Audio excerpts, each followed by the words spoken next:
क्या चुनाव लड़ना पाप है? आप भी लड़ लीजिए, कुछ भी हो सकता है। हम आप जिंदा रह सकते हैं, मर सकते हैं, मर जा सकते हैं, कुछ भी हो सकता है, प्रलय हो सकता है। कोई भी आदमी बता दे कि कहीं भी मैंने पूर्वाग्रह से ग्रसित होकर के किसी व्यक्ति को या किसी दल विशेष को लाभ पहुंचाने की कोशिश की।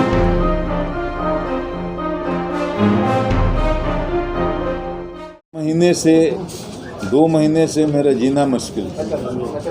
रोज हजारों फोन, हजारों एसएमएस, मीडिया में कोई कुछ चला रहा है, कोई कुछ चल रहा है, इस्तीफा देंगे, इस्तीफा देंगे, इस्तीफा देंगे। हजारों फोन भी रोज इस्तीफा दे रहे हैं, इस्तीफा दे रहे हैं, कब दे रहे हैं, सुबह दे रहे हैं, शाम दे रहे हैं, कब दे रहे हैं। करते करते मैं परेशान हो गया और इस तरह की खबरें इतनी ज़्यादा चलने लगी, खास करके लोकल मीडिया में, पोर्टल में, सुबह से शाम तक 1000 फोन। मैं सिर्फ इतना ही कहूँगा, 34 साल की सेवा अवधि पूर्ण की है और 34 साल की सेवा अवधि में ध्यान से सुनिएगा, किसी भी दल का कोई भी नेता, चाहे वो गांव के स्तर का हो या प्रांत के स्तर का हो या राष्ट्र के स्तर का हो, वो अगर मुझे एक मेरी गलती बता दे, निकाल दे, मेरी निष्पक्षता पर उंगली उठा दे।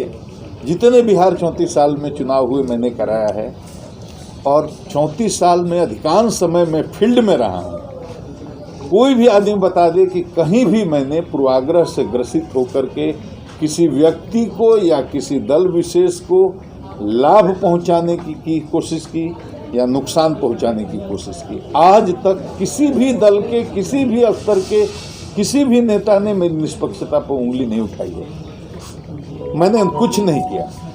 जब तक रहा, हर जात, हर समाज, हर वर्ग और हर दल के जो भी लोगों का जायज काम हो, जो मेरे पास आ गया, बिल्कुल निष्पक्षता से किया। नंबर 1। नंबर 2, 34 साल में कोई भी, आप भी मीडिया के लोग, कोई भी नहीं कह सकता, बिहार में हमको सब लोग जानते हैं, बच्चा बच्चा जानते हैं, आप भी जानते हैं, किसी अपराधी, किसी गुंडा, किसी क्रिमिनल के साथ मैंने कोई मरौवत की हो, समझौता किया हो या मेरा कोई संबंध हो। सब कहर बन के टूटा। जितने भी बदमाश, गुंडे, मवाली, चोर, हत्यारे, अपहरणकर, जो भी अपराधी किस्म के आदमी हैं, 50 से अधिक मुठभेड़ें हमने की। 40 से अधिक तो केवल बेगूसराय में, और भी जहाँ जहाँ मैं रहा, रांची में सीनियर एसपी रहा, जहानाबाद में रहा।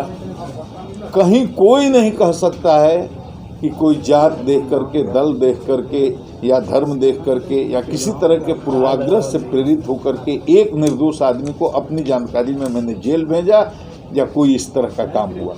तो जीवन भर 34 वर्ष जो आदमी पूरी तरह से ईमानदारी और निष्पक्षता के साथ काम किया, उस पर अब सवाल उठाते हैं, जो आप मेरे से कर रहे थे और सबके मन में सवाल होगा।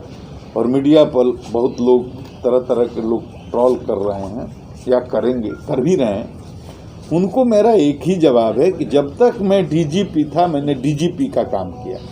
बहुत लोग सुशांत के केस से जोड़ करके मेरे इस्तीफा को देख रहे हैं या मेरे वीआरएस को देख रहे हैं। आपके मन में भी यही सवाल होगा। इसका मैं सीधा जवाब देता हूं, आप सुन लीजिए कि सुशांत के केस से मेरे वीआरएस का कोई लेना देना नहीं है। मैं इसका बिल्कुल तर्कपूर्ण आपको जवाब देता हूं। सुशांत के साथ जो भी मुंबई में हुआ और उसका बूढ़ा बीमार लाचार बाप यहाँ रहता है, और मैंने उस हताश निराश बूढ़े बाप, जो मुंबई पुलिस के अनुसंधान से बिल्कुल ही हताश था, निराश था और उसको न्याय की उम्मीद नहीं थी, वो मेरे यहाँ आता है। और यहाँ बिहार पुलिस ने जो एफआईआर किया, अब माननीय सर्वोच्च न्यायालय ने उस पर ठप्पा लगा दिया है कि वो काम बिल्कुल संवैधानिक था, कानूनी था, उसमें कोई गलत काम बिहार पुलिस ने नहीं किया। इसलिए इस पर कोई सवाल नहीं उठ सकता। अनुसंधान करने के लिए टीम गई, इस पर किसी ने, माननीय सर्वोच्च न्यायालय का फैसला आ गया है कि उसमें कोई भी गैर कानूनी काम नहीं था। मेरी अनुशंसा पर बिहार सरकार ने सुशांत वाले मामले को जो सीबीआई को सौंप दिया, उस पर भी हल्ला हुआ कि अधिकार ही नहीं है।